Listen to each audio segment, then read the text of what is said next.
السلام عليكم ورحمة الله. إن شاء الله تكونوا كامل بخير وبصحة جيدة. راح نتطرقوا إلى بعض الأخبار، أخبار المشاهير الجزائر ومشاهير التيك توك. اليوم راح نتكلموا على رفية العنبية وطلاقها، وآخر ما صرحت به في اللايف الأخير اللي كان البارحة عن طلاقها من زوجها، اللي كامل تعرفوه، اللي كامل مواقع التواصل الاجتماعي زجت بصورهم زواجهم اللي كان رانا نشفوا له كامل، يعني حوالي شهر. خرجت وصرحت روفيا وقالت انها تم الطلاق من زوجها المزعوم والسبب كان صادما.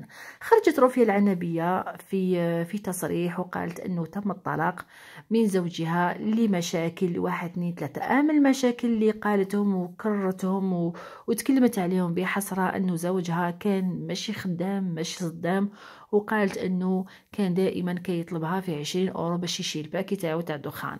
وقالت باللي يعني تغاضت على هذا الامور وتكلمت معاه وحاولت معاه وقالت له روح تخدم وحاول تحوس على خدمه الى غير ذلك من الامور، الى ان تفاقمت المشاكل بيناتهم وصارت بيناتهم يعني مشاكل وتدخلوا الاهل تاعو الى غير ذلك. وصرحت انه هناك اوديوات نتاع اخته نتاع الام تاعو تاع باباه. وهذا السيد كما تعرفوا اللي تزوجت به روفي العنبية هو كان اب هو كان زوج لزوج نساء قبلها، وكان عنده اولاد يعني من النساء تاعو اللي قبل روفيا، وكان يعني بينه وبين نساه وولاده كانوا مشاكل. المهم روفيا قالت باللي انه السيد اللي ما يخدمش، اللي الراجل اللي نخدم عليه انا ما عندي ما ندير به. والحاجه يعني اللي ما قدرتش روفيا العنبية انها تتغاضى عليها انه اخذ من البورتفاي تاع بنتها 100 اورو باش يشري الدخان تاعو او يشري يعني مستلزماته. قالت هذه النقطه اللي وصل ليها انه اخذ الفلوس او اخذ دراهم من عند بنتي، هذه الحاجه اللي افاضت الكاس وخلتني ما نرمش عيني، واخذت يعني لا ديسيزيون باش نتفارق معاه، لانه هذا السيد ما راحش يكون يعني كأب وكزوج ليا والبنتي. المهم قرر الطلاق وتم الطلاق بالفعل.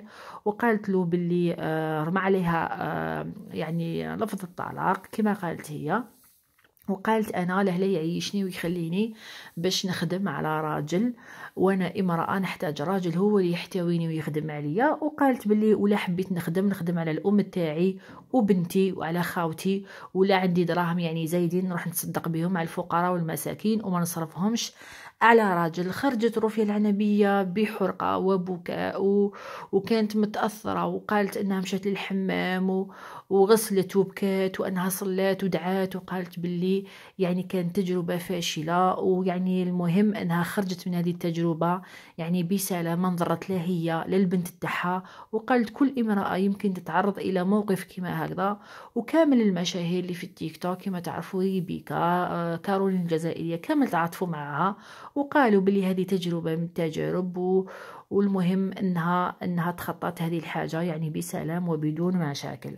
صرحت روفيا العنبية وقالت باللي خلي سليمة بسيكولوج تنفعك، لانه طلع في لايف في تيك توك مع سليمة البسيكولوج طليق تاعها، وتكلم وقال وهدر بعض الامور وقال باللي انها سحراته الى غير ذلك من الامور يعني اللي ما تدخلش العقل.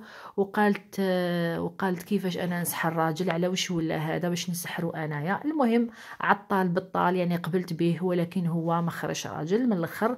المهم تكلمت وعطت نصائح في اللايف للبنات وقالت عمركم ما تاخذوا واحد ماشي خدام وقلبه ماشي حر للخدمه، وكانوا يصرفوا عليه نساوين يعني الام تاعو او خاوته.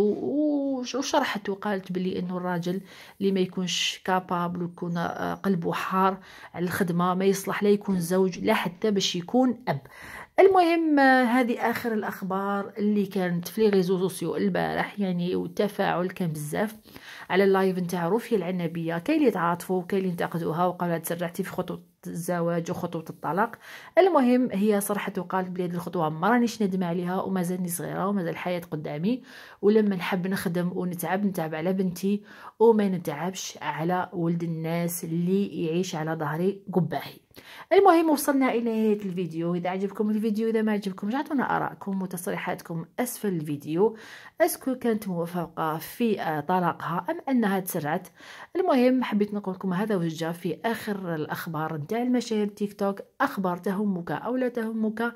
المهم اعطينا رايكم او ارائكم اسفل الفيديو. كانت معكم سيدي ريزاد، ما تنسوش الانضمام للقناه لتلقي اخبار وافكار جديده. ما تنسوش الجيم، المحبه والمشاركه. الى اللقاء.